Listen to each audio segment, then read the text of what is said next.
Good morning, कैसे हैं आप सब। तो जी थर्सडे मॉर्निंग से वीडियो शुरू हो रहा है। टाइम हो गया है सुबह के 8:30 बजे का। और आप सोचोगे आज मैं इतना लेट खाना बनाने लगी हूँ। तो आज मेरे दोनों बच्चे घर पे हैं क्योंकि कल फ्राइडे को खुशी का प्री बोर्ड है और उसकी प्रिपरेटरी लीव्स चल रही थी। और आज मैंने फिर लक्की को भी नहीं भेजा। तो बस ये हुआ कि अभी बच्चे उठे नहीं हैं सो के, तो मैं फटाक से जब तक उठेंगे जब तक नाश्ते की और लंच की तैयारी कर लूँगी। और आज मैं बनाने वाली हूँ पालक की पकौड़ी वाली कढ़ी, क्योंकि मुझे बहुत टाइम से रिक्वेस्ट आ रही है और धीरे धीरे मैं सभी की रिक्वेस्ट पूरी करूँगी। शर्मिष्ठा जी ने मुझे बहुत टाइम पहले रिक्वेस्ट की थी कि आप सूजी का नमकीन हलवा बनाएं, तो मैं ज़रूर आपके साथ अपनी स्टाइल की रेसिपी शेयर करूँगी। यहाँ जो है चॉपिंग वगैरह मैंने कर ली है और दही को मैं अच्छे से फेंट ले रही हूँ। दही में बिल्कुल भी लम्प्स नहीं रहने चाहिए, बहुत स्मूथ टेक्सचर हमारी दही का हो जाना चाहिए कढ़ी बनाने के लिए। अभी हम इसमें ऐड करेंगे बेसन। बेसन जो है वो मैंने लिया है सब्जी वाला 1.5 चमचा। और अब मैं इसमें ऐड कर दूंगी हल्दी और नमक। बस इसको हम विस्कर की हेल्प से अच्छे से मिक्स कर लेंगे ताकि इसमें लम्प्स ना आए। अच्छा, अभी ये घोल बनाते टाइम हमें एक बात का खास ध्यान रखना है कि हमें इसमें दही में अभी पानी ऐड नहीं करना है, क्योंकि अगर हम दही में पानी डाल के बेसन घोलेंगे तो उसमें गुठलियाँ पड़ जाती हैं और वो गुठलियाँ फोड़नी फिर बहुत महाभारत हो जाती हैं। तो कोशिश करें कि दही के साथ ही आप बेसन को घोलें ताकि इसमें गुठलियाँ ना आए। और बाद में आपको जैसी भी कंसिस्टेंसी चाहिए उस हिसाब से आप इसमें पानी ऐड करें। तो अभी फ़िलहाल जो कंसिस्टेंसी है वो इस तरीके की है। और अब इस घोल को हमें रेस्ट पे छोड़ना है ताकि बेसन जो है वो हमारा अच्छे से फूल जाए। तो तब तक मैं अपना एक आधा किचन का काम निपटा लूँगी। अब ये जो दही का डब्बा है इसमें है सरसों का तेल, और ये तेल हमारे खेत की सरसों का है। पिछले साल जो है पापा निकलवा के लाए थे, तो ये पिछले साल से पूरा पीपा आया था। तो ये मेरा 1 साल चल गया। अभी बस इतना ही बचा हुआ है, थोड़ा सा और बचा है। तो अभी मम्मी आई थी तब मम्मी बोल रही थी कि अभी जो नई सरसों आई है उसका तेल आ गया है निकल के, तो वो पीपा घर से मंगा लेना। तो बस मुझे ये हुआ कि इसमें जो थोड़ा बहुत बचा है इसको डोली में खाली कर लेती हूँ, अपनी बॉटल्स भर लेती हूँ। तो पीपा जब खाली हो जाएगा ये दही वाला, तो इसको मैं अच्छे से मजवा के और धूप दिखा दूंगी। फिर इसके बाद इसमें मैं नया तेल डालूंगी। और मैं हमेशा ऐसे ही करती हूँ, चाहे ग्रॉसरी है, चाहे तेल है, चाहे चावल है, चाहे आटा है, चाहे चीनी है, कोई भी सामान ऐसा है तो उसमें मैं पुराने सामान में नया सामान ऊपर से नहीं भरती हूँ। पुराने सामान को पहले अच्छे से खाली करके डब्बे को अच्छे से धुल के धूप लगा के उसके बाद मैं नया सामान डालती हूँ। तो जी यहाँ पे जो है हमारे बेसन को रेस्ट होते हुए लगभग 10 मिनट हो गई है। तो बस यहाँ पे अभी लगा लेंगे हम छौंक। छौंक के लिए मैंने सरसों का तेल लिया है, अच्छे से पका लिया है। इसमें मैंने डाल दिया जीरा और थोड़ी सी मेथी दाना। मेथी दाने का अपना अलग ही एक स्वाद आता है कढ़ी में। और जैसे ही दोनों चीज़ें भुन गई मैंने इसमें डाल दिया बहुत बारीक चॉप किया हुआ प्याज। प्याज जो है गोल्डन ब्राउन हो गया है और अब हम इसमें डाल देंगे दही बेसन वाला जो घोल था। अच्छा, इसको हम एक बारी अच्छे से मिक्स कर लेंगे, उसके बाद हम कढ़ाई में डालेंगे, नहीं तो बेसन जो है नीचे बैठ जाता है और उसको आप डालोगे तो एकदम से जाके वो कढ़ाई को पकड़ लेगा। अब यहाँ पे पानी मैंने थोड़ा सा ऐड कर दिया है, कढ़ी को उबलने के लिए छोड़ दिया है। और यहाँ पे साथ साथ तैयारी कर लेंगे हम पकौड़ियों की। पकौड़ियों के लिए मैंने पालक को धुल के बहुत बारीक चॉप कर लिया है, बेसन डाला, पानी डाला और इसको मिक्स कर लिया। अब यहाँ पे देखिए हाथ से काम ना होने के कारण मेरे इतने काम गड़बड़ हो जाते हैं ना। मैंने इसमें बेसन में थोड़ा पानी डाला था बट वो बहुत ज़्यादा हो गया, तो इसमें मैंने और बेसन ऐड कर लिया है क्योंकि बहुत ज़्यादा लिक्विडी हो गया था। मैं जो पालक की पकौड़ियाँ बनाती हूँ वो बनाती हूँ कि पालक ज़्यादा होता है, बेसन कम होता है, वो पकौड़ियाँ मेरे घर में ज़्यादा पसंद की जाती हैं। लेकिन अब यहाँ पे पानी ज़्यादा हो गया तो मेरे पास ऑप्शन नहीं था। और इसमें अभी मैंने ऐड कर दिया है नमक, कुटा हुआ साबुत धनिया और बहुत बारीक कटी हुई हरी मिर्चें। अच्छा, कुटा हुआ जो साबुत धनिया होता है ना उसका अलग ही टेस्ट आता है पकौड़ियों में, कढ़ी में, ब्रेड पकौड़े के मसाले में, समोसे में बहुत अच्छा लगता है जब हम साबुत धनिया को अधकुटा करके डालते हैं। अब यहाँ पे 2 उबाल मेरी कढ़ी में आ गए हैं, तो इसमें भी मैंने डाल दिया है 2 से 3 चम्मच अधकुटा साबुत धनिया और अधकुटी सी सौंफ। कढ़ी में अधकुटे साबुत धनिया और अधकुटी सौंफ का भी बहुत अच्छा फ्लेवर आता है। आपने अगर ट्राई नहीं किया तो एक बार ट्राई ज़रूर कीजिएगा। और ये तरीका जो सौंफ और कुटे धनिए वाली कढ़ी है ये प्रीति बनाती थी, मैंने उससे सीखी थी। हालांकि उसके जैसा टेस्ट मेरे खाने में नहीं आ पाता है, उसके हाथ में बहुत स्वाद था, बट फिर भी मैं कोशिश कर लेती हूँ। और साथ साथ मैंने पकौड़ियों के लिए तेल गरम होने चढ़ा दिया है और मैं लगा लूँगी यहाँ पे आटा। जब तक आटा लगेगा, तेल गरम होगा, तब तक जो हमारा पकौड़ियों का बैटर है वो भी अच्छे से 10 मिनट के लिए रेस्ट हो जाएगा और बेसन जो है वो फूल जाएगा। अब यहाँ आज क्या हुआ कि ना इसमें से आटा उछट के बाहर आ गया, कभी कभी आ जाता है उछल के। और फूड प्रोसेसर में मुझे कोई पूछ रहा था कि कितना टाइम लगता है आटा गूंदने में, तो फूड प्रोसेसर में आटा गूंदने में टाइम लगता है। आपने इसके जार में आटा डाला, उसमें पानी डाला और जैसे वो नीड होना शुरू हुआ, आप आरओ से 1 ग्लास भरेंगे, उतनी देर में आपका आटा गूंद के रेडी हो जाता है। यहाँ जो है सारा सामान मैंने साथ साथ वापस लगा दिया है। इसमें जो क्रॉकरी वगैरह रखी है ये सारी मैं चैनल के लिए यूज़ करती हूँ, डेली यूज़ में मैं यूज़ नहीं करती हूँ, इसीलिए मैंने ऊपर अलग से रखी हुई है। यहाँ जो है हमारा पकौड़ियों का बैटर भी अच्छे से फूल गया है। अब इसमें मैंने डाल दिया है 1 से 1.5 चुटकी बेकिंग सोडा, जिसको खाना सोडा भी बोलते हैं, जिसको मीठा सोडा भी बोलते हैं। अच्छे से इसको मिक्स करके अब मैंने इसमें डाली है अजवाइन। अच्छा, अजवाइन मैंने इसमें लास्ट में डाली है। अगर हम अजवाइन पहले से डाल के छोड़ देते तो अजवाइन का कड़वास आता है, फिर बच्चे नहीं खाते हैं।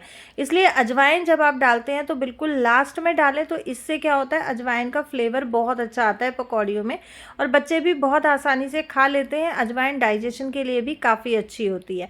यह साथ साथ जो है हमारी कढ़ी में भी बहुत अच्छे से खदका आ रहा है और पकौड़ियों का तेल भी हमारा बहुत बढ़िया से गर्म हो गया था, तो मैंने पकौड़ियाँ डाल दी हैं। अब ये घाट की पकौड़ियाँ जब तक सिकेंगी, क्योंकि मैं मंदी गैस पे सेक रही हूँ, तो तब तक मैं कढ़ी को भी साथ साथ हिलाती रहूँगी। अच्छा, कढ़ी एक ऐसी रेसिपी है जिसको हम बिना छुए नहीं छोड़ सकते, मतलब अनअटेंडेंट हम नहीं छोड़ सकते। उसको हमें बार बार मिक्स करते रहना चाहिए, नहीं तो बेसन जो होता है वो तला पकड़ लेता है, बहुत गाढ़ी गाढ़ी कढ़ी बन जाती है। तो वो हमारे यहाँ बोलते हैं गोसे सी कढ़ी बन जाती है, तो इसलिए उस कढ़ी को बार बार संभालते रहें। यहाँ जो है 1 घाट की पकौड़ियाँ मैंने निकाल के बच्चों को दे दी हैं खाने के लिए, क्योंकि बच्चे भी इस टाइम तक उठ गए थे और बच्चे बस जब पालक की पकौड़ियाँ देखी तो बच्चों के तो फिर मन ललचा ही जाता है इस तरीके का खाना देख के। और खुशी का भी कई दिन से बुखार, खांसी, जुकाम, गला ख़राब हो रहा था, तो उसके मुंह का टेस्ट ख़राब हो रहा था। उसको ये लगा कि नहीं, मुझे भी पकौड़ियाँ खानी है। और यहाँ जो है मेरी कढ़ी को पकते हुए लगभग हो गए हैं 45 मिनट। गैस मैंने बंद कर दिया। आप देखें कितनी कंसिस्टेंसी डाउन हो गई और पकौड़ियाँ देखें कितनी सॉफ्ट बनी है, बिल्कुल मुंह में डालते ही घुलने वाली ऐसी सॉफ्ट बनी है।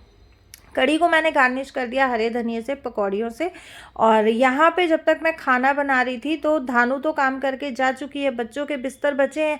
लकी लगा था बिस्तर समेटने में। और आज हम लोगों को कहीं जाना भी है। आप लोगों के साथ हरियाणा की बहुत ही फेमस रेसिपी मैं शेयर करने वाली हूँ, तो वीडियो में आगे बने रहें। और वीडियो अगर पसंद आ रहा है, वीडियो अगर पसंद आए तो वीडियो को लाइक ज़रूर कीजिएगा, चैनल को सब्सक्राइब कीजिएगा और वीडियो को शेयर ज़रूर कीजिएगा फैमिली एंड फ्रेंड्स के साथ। तो मैं और लकी जा रहे हैं गुड़गांव गूंद डलवाने, गूंद के लड्डू बनवाने। और यहाँ पे आते ही मम्मी शुरू हो गई हैं, क्योंकि हम लोग को आते आते बज गया था लगभग 1:30। और यहाँ पहले ना मम्मी पीस रही थी काजू, फिर अनु बोली आप हटो मैं पीसती हूँ, क्योंकि जो छोटी वाली मिक्सी है ना इसमें अच्छे से पीस नहीं रहा था, जार गर्म हो गया था। अनु ने निकाली फिर बड़ी वाली मिक्सी। और छोटी वाली मिक्सी ना डेली यूज़ में काम आती है, बड़ी वाली बहुत स्पेशल कुछ ओकेजन होता है तो ही हम लोग निकालते हैं।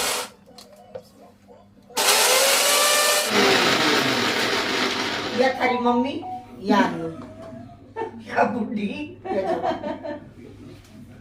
मैं तो सोचे नुक हो गया थारी मम्मी या थारी डैडी।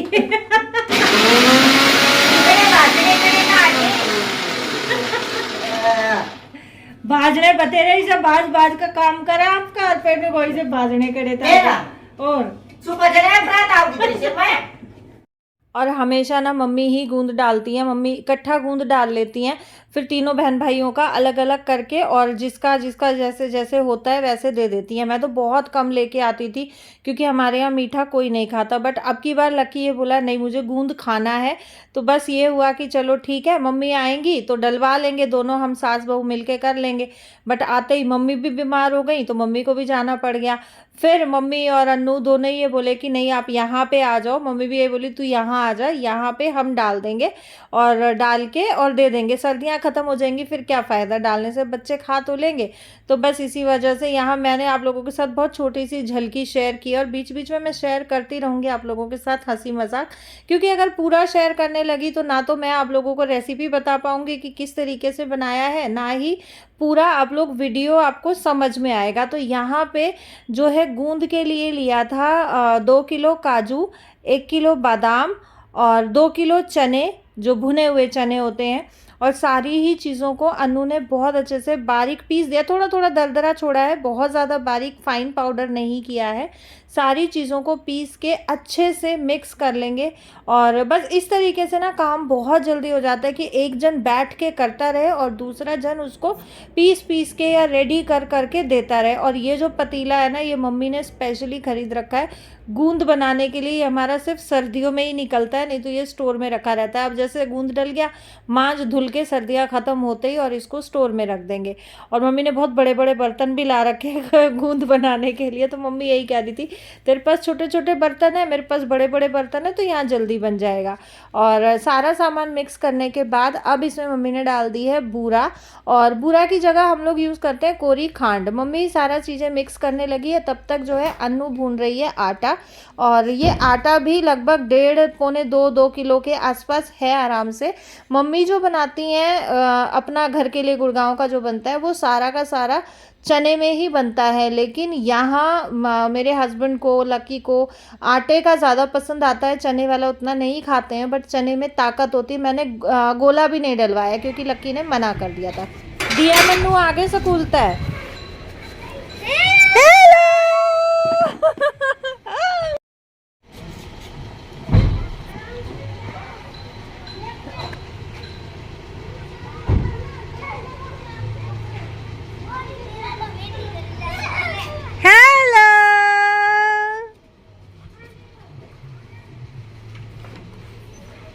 इसको तो कोई फर्क ही नहीं पड़ा। मैं और पिछले 2-3 व्लॉग से पता नहीं मेरे फ़ोन में क्या प्रॉब्लम आ रही है, वीडियो के बीच में अपने आप ही आवाज़ जो है म्यूट हो जाती है।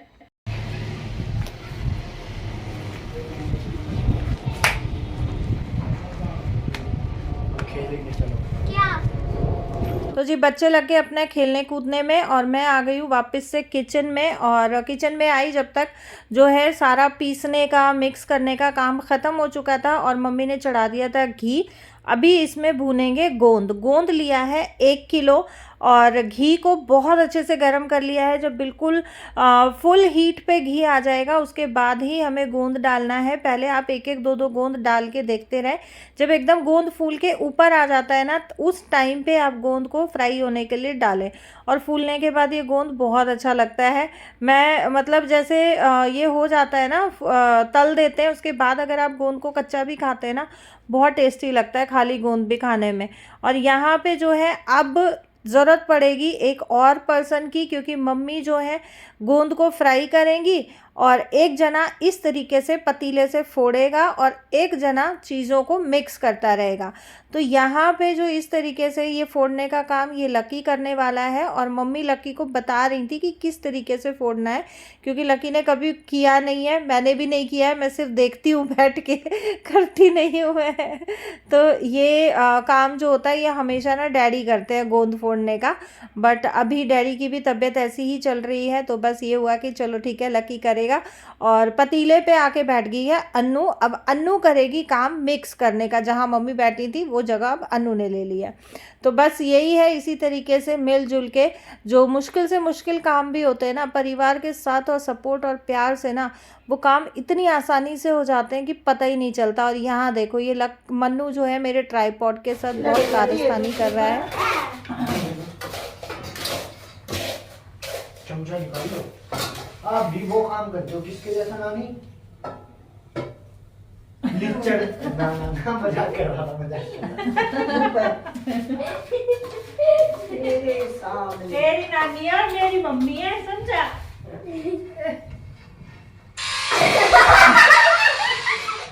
पागल है क्या?